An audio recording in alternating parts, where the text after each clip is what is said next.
Matapos ang unang performance, nagpatuloy sila sa isa pang mahalagang bahagi ng gabi.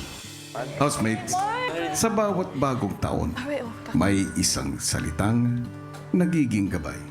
Isang salitang huhubog sa mga desisyong gagawin, sa mga laban na kaharapin, at sa mga pangarap na pipiliing ipaglaban.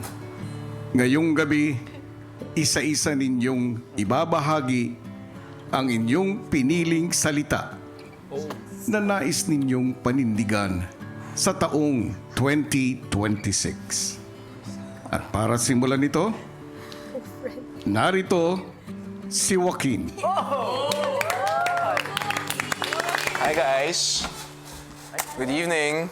Pagunlad, improvement or development.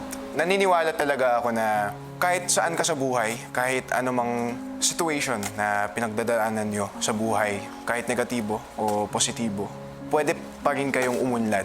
Likewise, kahit napakagaling nyo sa buhay, I think you can still improve. I stand for improvement. Na lahat ng mga nangyari sa buhay ko, lahat ng mga pinagdaanan ko ay hindi lang para magpaawa po ako sa mga ibang tao, but to also show na staying in one place is not acceptable and that you can always improve. May tao sa buhay ko na talagang nagpapakita ng pag-unlad at itong tao na to ay ang taong nagpalaki sa akin, ang nanay ko. Ang pinakamalaking instance para sa akin ay nung tumigil niya ang pagyoyosi niya. Alam naman natin lahat na ang pagyoyosi ay mahirap tigilan. It's not the easiest feat you can do. And if she could do it, so could you do difficult things in life. So could you improve from wherever you're coming from.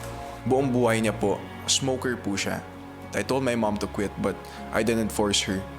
And she quit. Yung effect sa katawan niya ay grabe po siya. As in, nagkasakit po talaga siya. She could have went back to smoking kung gusto niya para matigil lahat ng mga nangyayari sa kanya. Pero hindi talaga. Naniniwala talaga ako na walang palusot sa buhay na to. At kahit saan kayo sa buhay, pwede kayong umunlad. Maraming salamat. Wala po siyang sinulat na speech, kuya. Ang galing niya po magbahagi. Linagay lang niya po yung mga pointers. Ngayon po, mas naintindihan ko na po na may mas malalim po pala siyang pinaghuhugutan, kuya. When I share something, kuya, I'm giving my trust to the housemates even more. In this case, I hope they understand me when I say na gusto ko talagang umunlad ngayong 2026, kuya.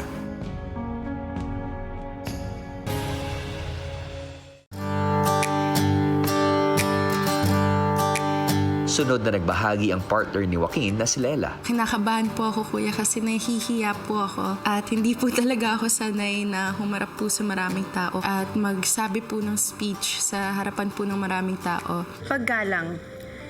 Ito ang salitang aking napili na panindigan at panghawakan sa paparating na bagong taon. Bata pa lang ako, naririnig ko na ang salitang paggalang o respeto sa aking tahanan. Kaya naman masasabi ko na ito ay aking kinalakihan na. Swerte ako na itinuro ito sa akin ng mama ko at ng aking mga nakakatandang kapatid nung ako ay lumalaki pa lang. Sila ang nagpaintindi sa akin ng kahalagahan nito. Ang paggalang ay walang sinusukatan, matanda o man o mahirap. Para sa akin, ito ang pinaka-importanting katangian ng tao. At naniniwala ako na bawat tao ay dapat meron ito. Kaya naman sa paparating na bagong taon, paggalang ang ayaw ko na mawala sa akin. Dahil nandito ako ngayon sa PBB, may malaking posibilidad na maraming oportunidad na pwedeng dumating sa buhay ko. Pero buong puso kong sisiguraduhin na kahit ano man ang aking pagdaanan, kahit ano man ang aking makamit, hinding-hindi mawawala ang aking paggalang o respeto kahit sa aking sarili. Lalong-lalo na sa mga taong nagmamahal sa akin, naniwala sa akin, nandyan sa akin nung una pa lang. Ako ay habang buhay mananatiling makatao sapagkat nasa poong may kapal, walang lugar ang taong walang galang o respeto. Maligayang bagong taon sa inyong lahat.